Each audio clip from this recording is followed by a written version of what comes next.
Salutare din nou, vă spune Norocos. Ieri am avut un bilet în cotă 9 și ceva, postat aici pe YouTube, din 4 meciuri. A fost verde, toate meciurile au ieșit.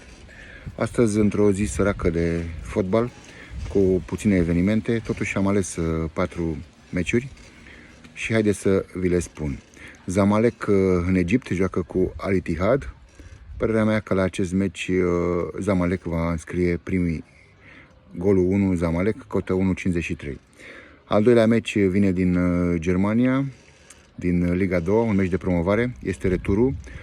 În tur Stuttgart am vins cu 3-0, iar astăzi vor juca la Hamburg acasă, deci Hamburg-Stuttgart, părerea mea că va fi GG, adică gol-gol. Fiecare echipă va da minim un gol, cotă 1,50. În Suedia, prima ligă, Malmö joacă cu Degerfors, unde cred că Malmö va câștiga și va avea peste 5,5 cornere, cotă 1,65.